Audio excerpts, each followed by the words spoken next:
There's no place called Hollywood. You are part of Hollywood. I'm a part of the human now. race. I'm not a part of any system. I'm a human being. Why did he need a black director? Could a white director not have? It's not color, it's culture. These are 10 times Denzel Washington. Denzel's approach to dodging labels and staying true to himself when asked if he considers himself an activist. Denzel's response was simple.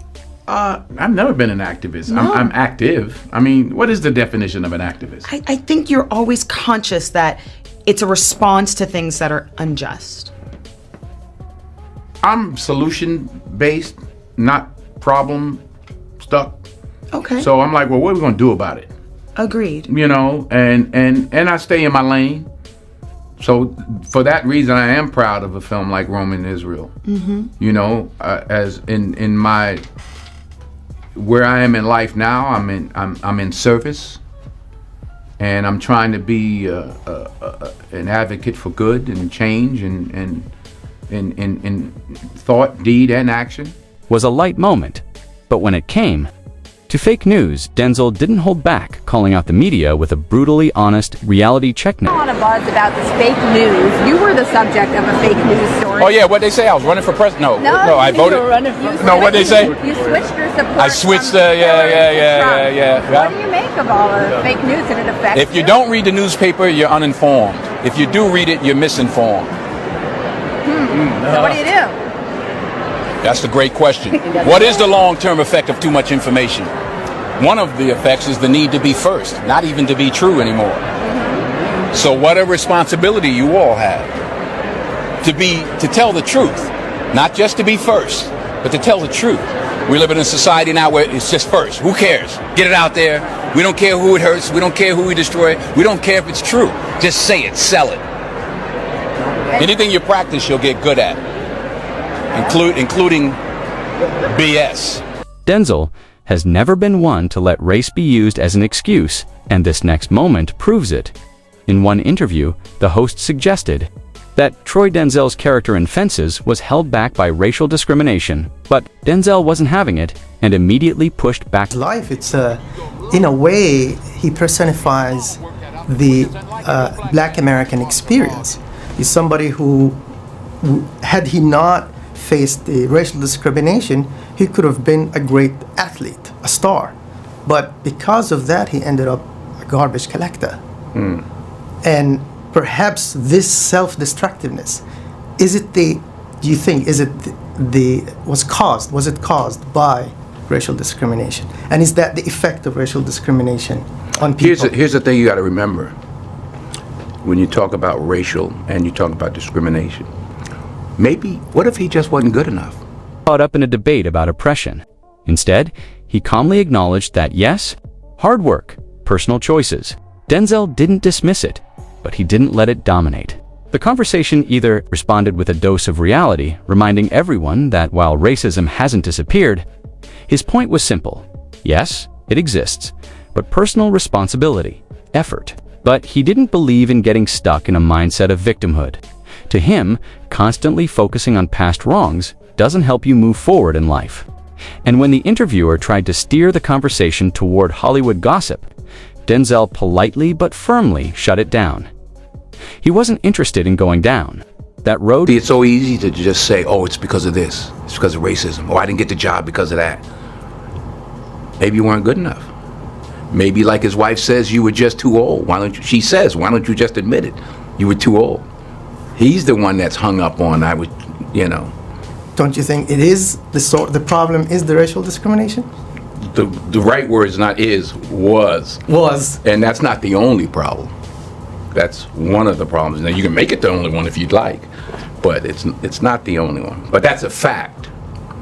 That's a fact. They couldn't play basketball in the NBA. Well, their grandfathers couldn't walk on the sidewalk, or they were slaves. So each generation is trying to do better for the next generation. Clear it wasn't just about race. It was about understanding the story, the culture. When asked about the idea that black movies don't sell overseas, he didn't buy it for a second. He shut that narrative down right away. It was. You mean, is it better now? An African American doesn't face these obstacles? We're sitting in the Four Seasons talking about a movie. we wouldn't be doing this in 1957 unless my name was Poitier. There was only one person then. But yeah, so things are better, no question. And when the talk turned to whether the Oscars were unfair, Denzel's response was classic calm, grounded, and focused. Instead, he shifted the focus to something bigger, unity and personal responsibility. Talk about Hollywood.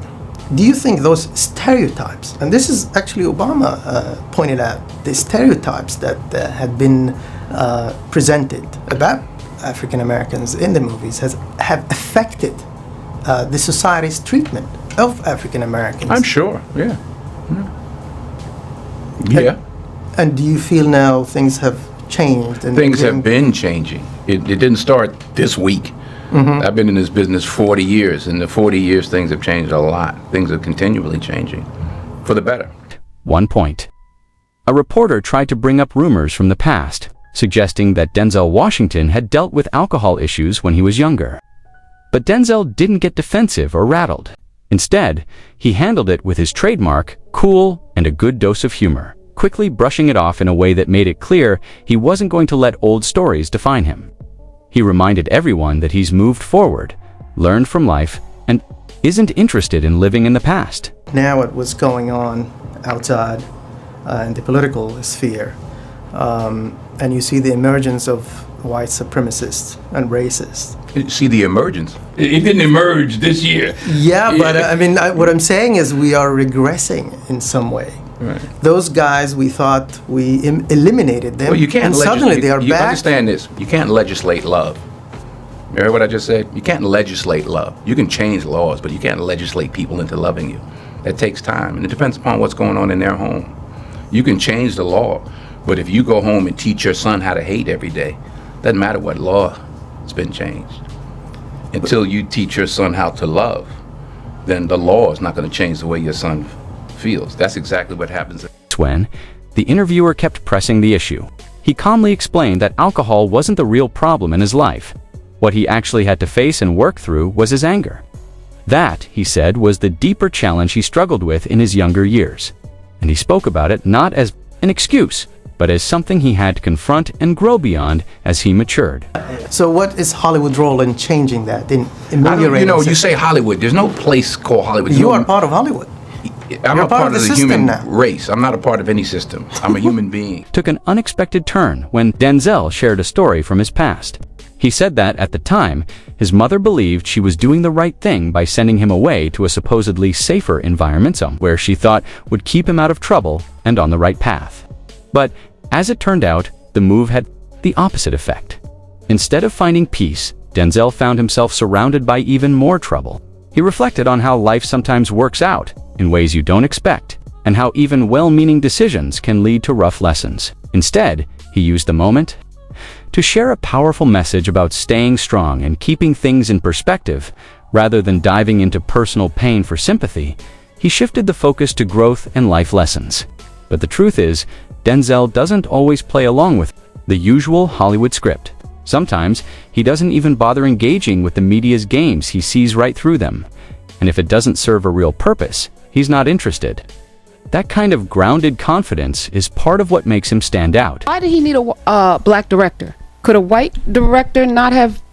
It's not produced this color, work? it's culture. Explain the difference, because I think we're in a Steven space Spielberg did Schindler's List. Martin Scorsese did Goodfellas, right? Steven Spielberg could direct Goodfellas. Martin Scorsese probably could have done a good job with Schindler's List. But they're cultural differences.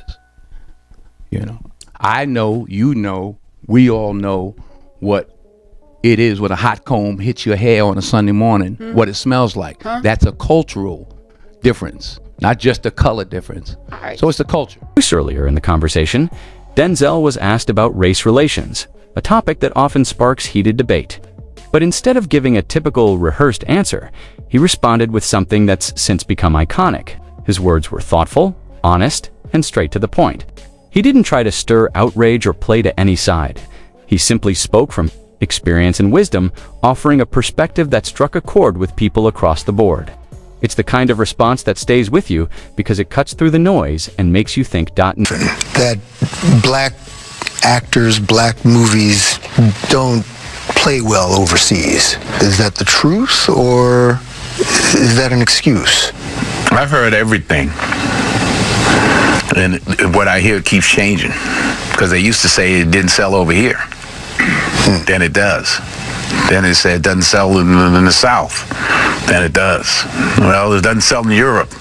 Then it does. So I just keep pushing. Well, what an opportunity I have to prove them wrong. And when the discussion shifted to crime and systemic oppression, Denzel's take caught many off guard. Instead of echoing the usual talking points, he offered a viewpoint that was both surprising and deeply personal. He didn't ignore the realities of the system, but he also emphasized personal accountability and the role of strong families and communities. It wasn't the answer some were expecting, but it was real. And it challenged people to think beyond the headline. It was something I read where you talked about your people from Mount Vernon saying that, you know, like they've done like 40 years in a penitentiary together. So, and, you know, incarceration rates in America has been a problem, especially as opposed to minorities. And Roman delves into the issues around the legal system. Do you think we've made any headway in the I legal think it's more important to make headway in our own house. By the time the system comes into play, the damage is done. They're not locking up 7-year-olds. Yeah. You know. On the lighter side of media, Denzel stays sharp. Late-night hosts love to stir the pot, but he doesn't take the bait. When Jimmy Kimmel tried to nudge him into making a joke at King Charles' expense, Denzel didn't fall for it. He kept it classy, sidestepped the setup, and moved on with ease. It was another example of how he refuses to play along just for laughs or headlines. He knows where to draw the line, and he draws it with grace.